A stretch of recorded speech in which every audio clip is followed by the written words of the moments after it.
हमारे छोटे भाई की तरफ से बड़ी अच्छी फरमाइश है। एक भजन मेरा बहुत ज्यादा वायरल हुआ है, कई भजन वायरल हैं, और आज ऐसा मैया रानी की कृपा हो रही है कि आज मंच से जो भी भजन हो रहा है, जो भजन हमने गाया है, जो आपने सुना है, आज सिर्फ प्राइवेट चीज़ है जो हमने गाया है यूट्यूब पे वही हो रहा है। और ये बड़ी खुशकिस्मती होती है किसी भी कलाकारों की कि हम मंच पे जाते हैं, किसी का गाया हुआ गाते हैं, लेकिन अपना जब होता है तो ज़्यादा खुशी मिलती है, अपनी कमाई है। लेकिन फिर भी मैं आपको और भी भजन गीत गजल सब सुनाऊंगा और भी दूसरे बड़े बड़े कलाकारों का सुनाऊंगा, लेकिन उससे पहले एक और भजन की फरमाइश आई है हमारे छोटे भाई की तरफ से। ये भजन भी मैं सुनाता चलो, फिर मैया रानी के चरणों में हम लोग चलेंगे। आज द्रौपदी बीच सभा में भगवान कन्हैया से गुहार लगा रही है, भगवान कन्हैया को पुकार रही है, क्योंकि आज द्रौपदी विपदा में है। उनको भरी सभा में नग्न किया जा रहा है, बल्कि उनके पांचों पति, इतने बलशाली पति आगे बैठे हुए सर झुकाए हैं। पितामह भीष्म हैं, महाराज धृतराष्ट्र हैं, गुरु द्रोण हैं, लेकिन आज कोई काम नहीं आ रहा है। आज द्रौपदी अपने कन्हैया से, अपने भगवान से, अपने कार्य से, अपने बाके बिहारी से कह रहे कि हे मेरे बाके बिहारी, लाज रखो मोरी गिरधारी, लाज रखो, लाज रखो, लाज रखो, लाज रखो, लाज रखो, लाज रखो, लाज रखो मोरी हे गिरधारी, लाज रखो मोरी हे गिरधारी, लाज रखो मोरी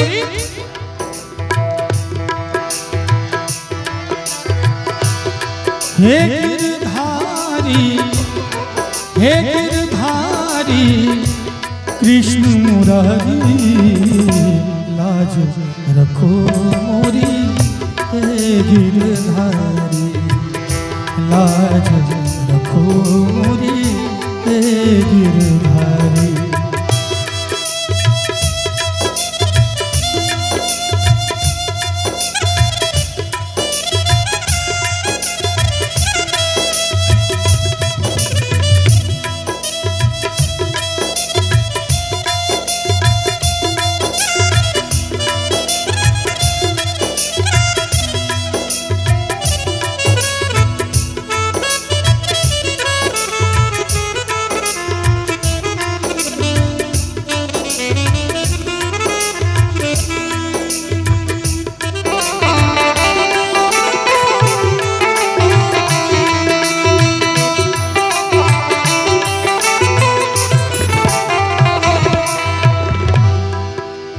क्यों भगवान को पुकार रही है जब पांचों पति आगे बैठा हुआ है?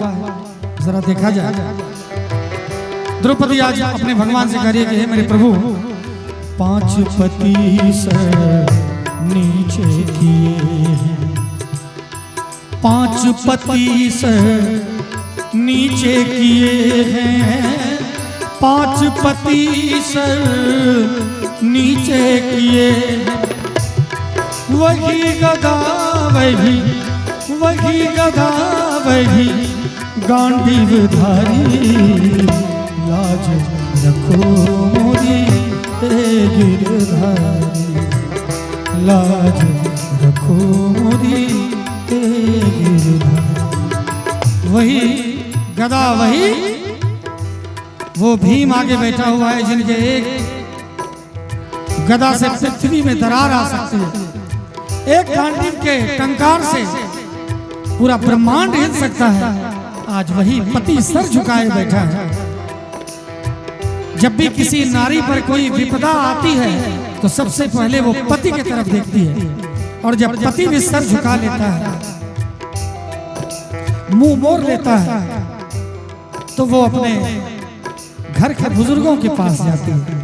आज द्रौपदी ने देखा, द्रौपदी देख रही है कि हमारा पति सर झुकाए बैठा है, तो पितामह भीष्म के पास जाते हैं और कहती है द्रौपदी अपने कन्हैया से कि हे कन्हैया, बाबा भी क्यों चुप बैठे हैं, बाबा भी क्यों चुप बैठे हैं, बाबा भी क्यों चुप बैठे हैं, बाबा भी क्यों चुप बैठे हैं।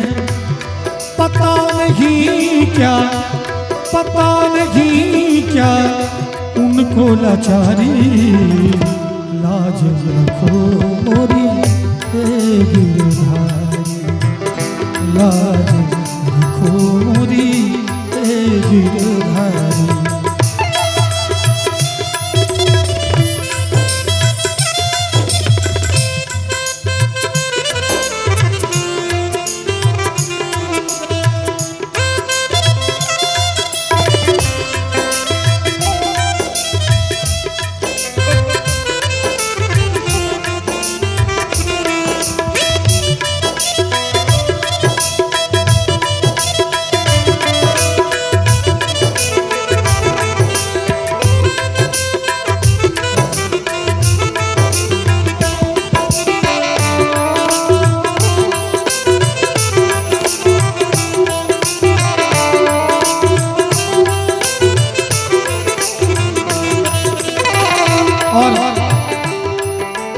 पति के बाद कोई भी नारी अपने घर की बात उठा के देख लीजिए कि पति के बाद वो जाती है अपने ससुर के पास, बुजुर्गों के पास। जब भी वो भी नहीं सुनते हैं तो घर की औरत राजा के पास जाती है, मुखिया के पास, सरपंच के पास जाती है।